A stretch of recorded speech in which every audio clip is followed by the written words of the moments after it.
It's not anything to be ashamed of to say, well, it kind of looks like that structure's worked quite well for the entire duration of mankind, and so maybe we mess with it at our peril. You're hearing about family values from the childless and unmarried.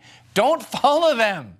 The women have to stop blaming men for their sense of malaise or misery. I didn't create you people to kill and torture and rape each other. I created you to be good to each other. I love the God who had a flood.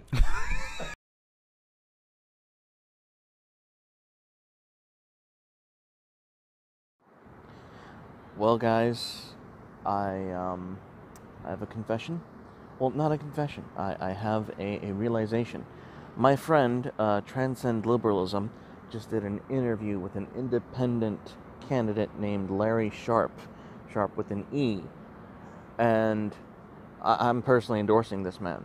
I'm personally endorsing him, and he may not be the most conservative candidate. He might have a whole bunch of issues that I personally disagree with, but I'm endorsing him, and I'm endorsing him for this particular reason. He has challenged the idea that government cannot make money. He's challenging that idea in its face. And it's something that I hear from the left and from the right all the time. We need more government spending, or the government just needs to be cut, needs to be abandoned, it needs to be gutted. When the bigger the state, the bigger the oppression. You know, everything that basically entails the fundamental basis, the fundamental assumption that government cannot produce. I disagree with that notion. Government can produce, especially in a democracy where the voters can demand it. The voters can demand that the government produce. We don't have a hand directly in how they produce, but we can hold them accountable and get them out when they fail to produce. This idea that government and the individuals we elect are incapable of being industrious or having the ability to create is quite honestly the most laziest assumption I've ever heard. These are people that we have elected to power. These are the people that we have given the keys of the kingdom, the force of the state, the ability to dictate the will of the people as laws are prescribed. The idea that these individuals are incapable or have no pull in the marketplace and that they cannot find a way to mine shekels so that the government programs can be self-sufficient and run independently is complete horse shit. They can do it, and they should do it, and they should be as enterprising and as ingenious and as scheming as possible when it comes to generating more funds to support our programs. Taxes are not the only end game for a governmental system. That's not.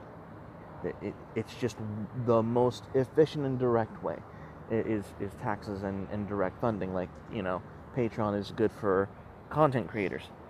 That's the most direct source. But in terms of government, when you give people that much force as the federal government has, or a city government, the idea that they need to rely on taxes and fines with their budget, with their infrastructure, that they are incapable of investing or finding a way to be clever, to actually think of solutions that work, to engage in capitalistic enterprise, to be able to garnish and create wealth.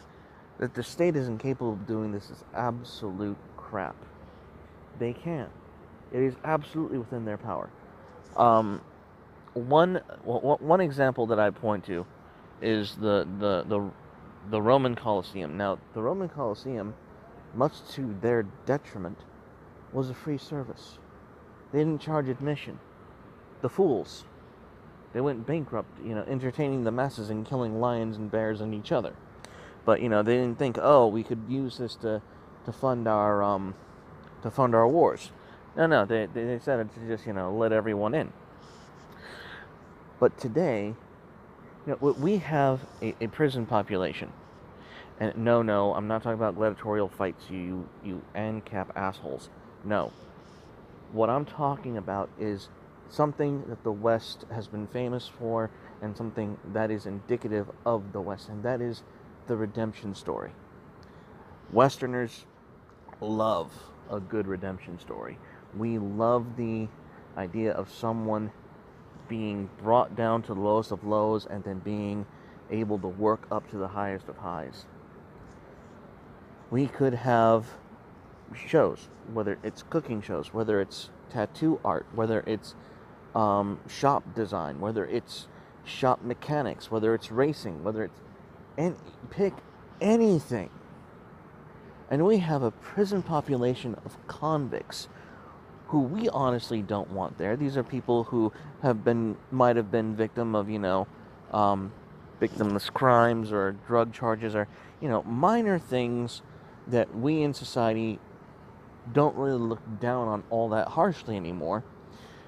And the fact is, what we can do is we can use this opportunity to have them be sponsored and compete in these contests like we do with Hell's Kitchen. Everyone loves a good competition story, and add in the fact that they're convicts, and that the prize is freedom and a future. That would sell like hotcakes. Everyone would tune in for that. It'd bring cable news. It would bring back the cable channels. People would watch this, not because they want to get off on prison culture. No, it's because we love a good redemption story, and it would have to be government run. No one else has the moral authority to profit off such a thing. But it's something that we can do to put a little extra money in our pockets, and it is completely feasible. All of the infrastructure's there, and the rest of it can be paid for by the by the advertisers. They're going to be producing all the goods, so why not? I mean, I'm just throwing ideas out, and that's just one idea. But Larry Sharpe is challenging the idea that government can't make money outside of taxes and fees, and that is a new paradigm that we need to be shifted into. That's breaking the fourth wall, and it's really questioning the status quo. And for that, he gets my endorsement.